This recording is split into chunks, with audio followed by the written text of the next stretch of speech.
All thanks and praise to the Most High, Elohim, known by many names and beyond all names. Rastafari, all our relations, blessed love and peace. This is a follow-up, an addendum. Oh, I'm looking so... whatever. Um, Talking about the conflict, and I was talking specifically about Israel and Palestine. Here, God willing, I will endeavor to provide some further explanation, tangibility, in a comparatively simple, concise way, God willing. I gave the basics before. There is one God.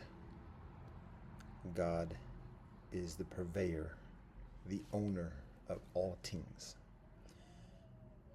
Everyone is a child of God. And the only ones who have the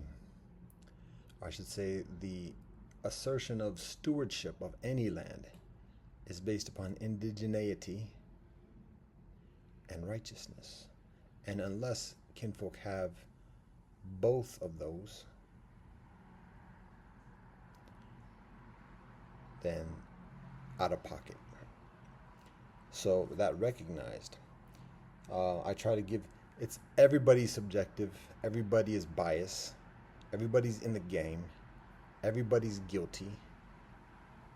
So all the accusations, pointing fingers or whatever else, everybody's doing that. So the further people do that, the further they're just trying to distract what they're doing. So here on this side, we are the earth. We're everybody. We are everybody. We are everybody. So we are culpable. The best way to avoid the guiltiness is to live extremely modestly, to feed as minimally as possible from the blood, sweat, tears, semen, and atrocities. So that's the best we do, because that's what's honest. So all right, it's a charged topic, it's a charged life. It's a show and charged life. All right.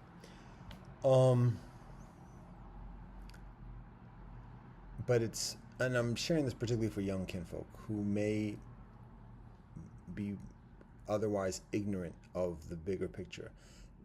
Young kinfolk are not stupid. There are many young kinfolk who are very knowledgeable. There are many kinfolk who are knowledgeable, but arrogant and misguided, misled, and discouraged. So, all right, what I'm communicating here is that there's a bigger picture than just Israel-Palestine. And to recognize the other elements, the other components of the world game as it is unfolding at this moment.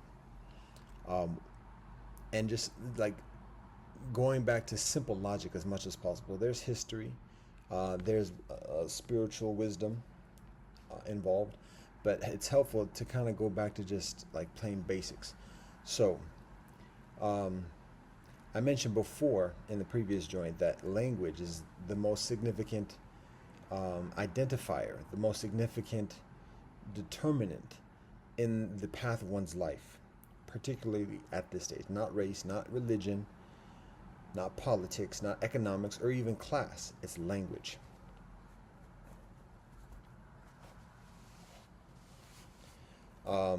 And so, again, very logical. You have to be able to communicate for having to have meaningful, enduring, genuine allegiance and cooperation and otherwise, particularly across levels of class and otherwise.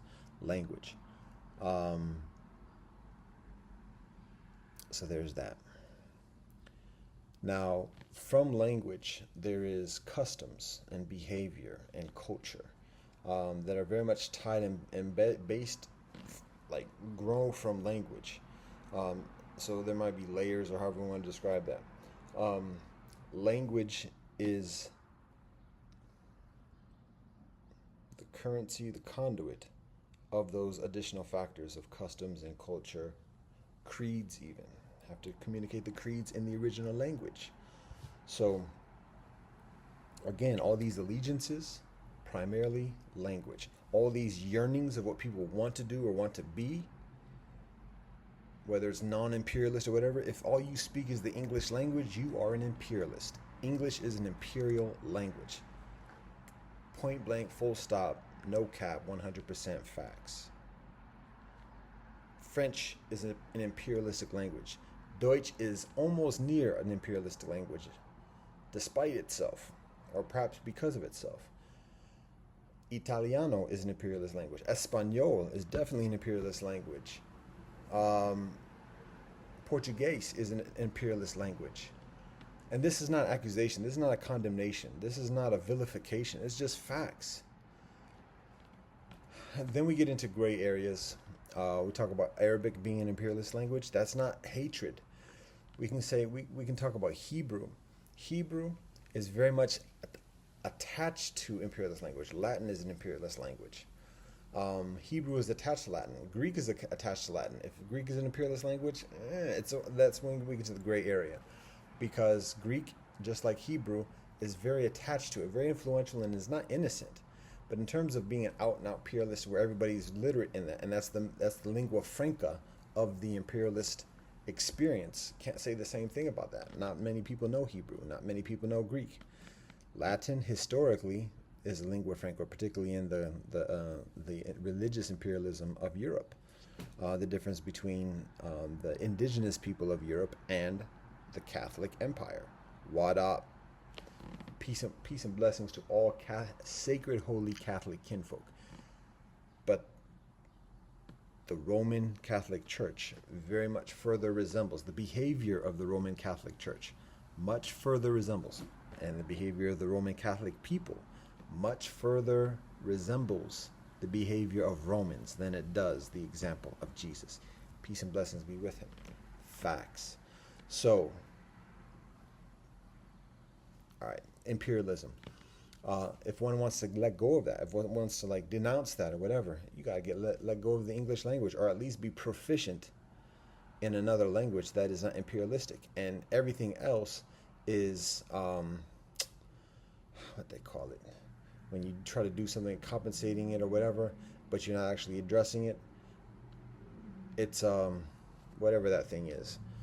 It's not the solution. It's not the answer. It's false compensations or whatever else, and frustrations in itself frustrations and self aggravations that people are trying to reconcile by pointing at others and focusing the attention upon the atrocities. It's easy to do, to show what everybody else is doing wrong.